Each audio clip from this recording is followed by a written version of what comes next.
নমস্কার বন্ধুরা, আপনাদের আরো একবার স্বাগত জানাই পাবলিক ভিউ কলকাতাতে। বন্ধুরা, আইপিএল 2024-এর নিলামের পর সমস্ত এক্সপার্টরা যখন সমস্ত দলের শক্তিশালী প্লেইং ইলেভেন কি হবে সেটা নিয়ে ডিসকাশন করছিল এবং প্লেইং ইলেভেন বানাচ্ছিল, তখন তারা কলকাতা নাইট রাইডার্স দলেরও কিন্তু স্ট্রংগেস্ট প্লেইং ইলেভেন কোনটা হবে সেটা তারা জানিয়েছে।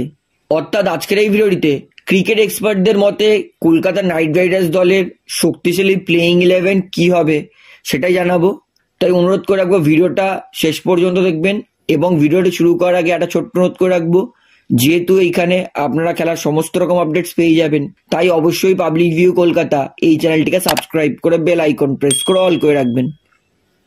তাহলে বন্ধুরা, আইপিএল 2024-এর নিলামের পর ক্রিকেট এক্সপার্টরা কিন্তু সমস্ত দলকেই বলেছে এই বছর সমস্ত দলই কিন্তু প্রচন্ড শক্তিশালী। তো তারা কলকাতা নাইট রাইডার্স দলকেও প্রচন্ড শক্তিশালী বলেছে। তো ক্রিকেট এক্সপার্ট আকাশ চোপড়া তিনি কেকেআর এর প্লেইং ইলেভেন কেমন সাজিয়েছেন সেটা আপনাদেরকে জানাই। আকাশ চোপড়া তার অনুযায়ী কেকেআর তাদের প্লেইং ইলেভেন তাদের ওপেনিং করবে জেসন রয় এবং ভেঙ্কটেশ আইয়ারকে। জেসন রয় আর ভেঙ্কটেশ আইয়ারকে ওপেনিং করানোর কারণ, জেসন রয় বর্তমানে কিন্তু খুব ভালো ক্রিকেট খেলছে এবং জেসন রয় কিন্তু লাস্ট সিজন কেকেআর এর জন্য খুব ভালো ওপেনিং করেছিলেন।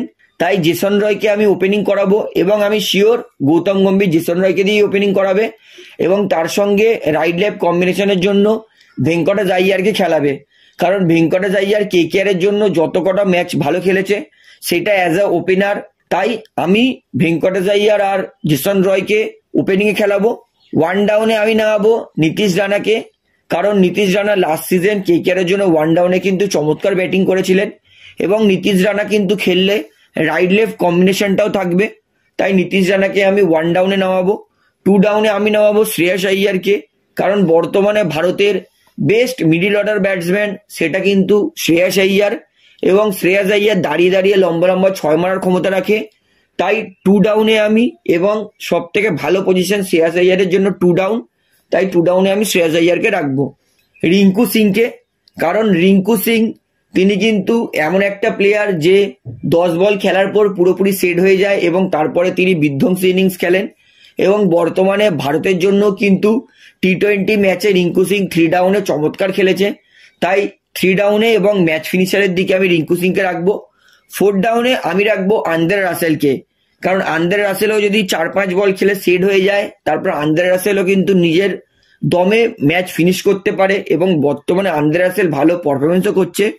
তো মূলত কেকেআর এর কিন্তু এই 6টা প্লেয়ারের উপরই দায়িত্ব থাকবে। কেকেআর এর 7 নম্বর প্লেয়ার হবে কেকেআর এর উইকেট কিপার ব্যাটসম্যান কে.এস. ভারাত। তো কে.এস. ভারাত তার কিন্তু বেশি বল হয়তো তিনি পাবেন না, লাস্টের দিকে 4-5 বলই পেতে পারেন। তো সেই 4-5 বলের মধ্যে কে.এস. ভারাত যদি একটা 6 অথবা 4 মেরে দিতে পারে তাহলে সেটা কেকেআর এর জন্য ভালো। তো 7 নম্বরে আমি রাখবো কে.এস. ভারতকে, এবং কে.এস. ভারত হবে কেকেআর এর উইকেট কিপার ব্যাটসম্যান। এতে কোনো সন্দেহ নেই কে.এস. ভারত কিন্তু কেকেআর এর ভারতের জন্য দুর্দান্ত উইকেট কিপিং করেছেন টেস্ট ম্যাচে, তাই কে.এস. ভারত খুবই সেফ উইকেট কিপার। এবং আমি গৌতম গম্ভীরকে যতটা চিনি, তাই আমার অনুযায়ী কিন্তু কে.এস. ভারতকেই কিন্তু গৌতম গম্ভীর উইকেট কিপার খেলাবে, কারণ কে.এস. ভারত ভালো উইকেট কিপার সেই জন্য। 8 নম্বরে নামবে কেকেআর এর পিন হিটার সুনীল নারিন। সুনীল নারিন তিনিও কিন্তু নেমে 6-4 মারতে পারেন এবং চমৎকার স্পিন বোলার, একটা দুর্দান্ত অলরাউন্ডার, এতে এক ফোঁটাও সন্দেহ নেই। তাই কেকেআর এর ম্যাচ উইনার সুনীল নারিন 8 নম্বরে।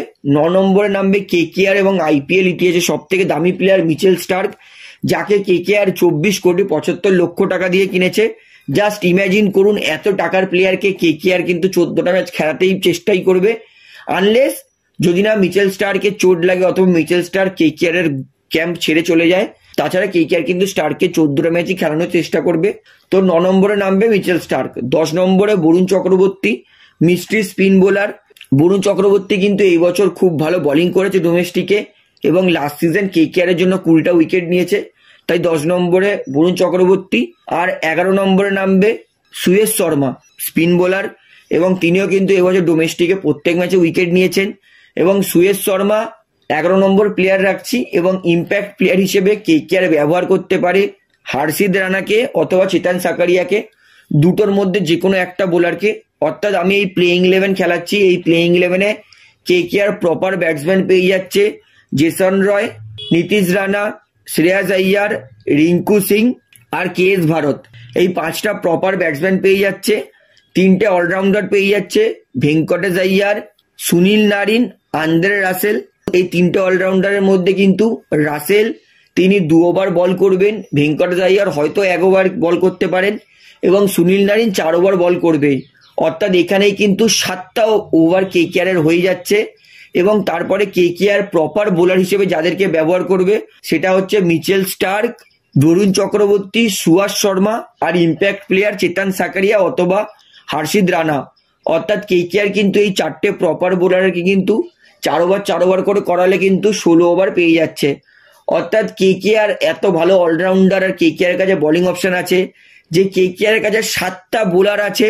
এই 7টা বোলারের মধ্যে কেকেআর এর জন্য 4টে বোলার ব্যবহার করতেও পারে কেকেআর, বাদ বাকি কেকেআর অলরাউন্ডারকে 1 ওভার 2 ওভার করেও করাতে পারে, 5টা প্রপার বোলারও ইউজ করাতে পারে। অর্থাৎ আমার প্লেইং 11 অর্থাৎ আকাশ চোপড়ার প্লেইং 11 অনুযায়ী আকাশ চোপড়া কেকেআর এর জন্য কিন্তু 8টা ব্যাটসম্যান পেয়ে যাচ্ছে এবং 7টা বোলার পেয়ে যাচ্ছে। তো আকাশ চোপড়া বলছে এটাই হবে কেকেআর এর জন্য সব থেকে বেস্ট এবং সব থেকে শক্তিশালী প্লেইং 11।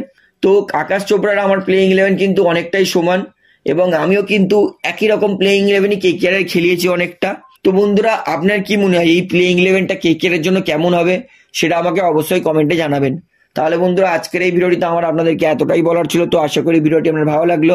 তো ভিডিওটি ভালো লাগলে অবশ্যই লাইক করুন, কমেন্ট করুন, শেয়ার করুন এবং বন্ধুরা চ্যানেলটি যারা নতুন আছেন সবাইকে একটা অনুরোধ করবো তারা অবশ্যই পাবলিক ভিউ কলকাতা এই চ্যানেলটিকে সাবস্ক্রাইব করে বেল আইকন প্রেস করে অল করে রাখবেন। ধন্যবাদ।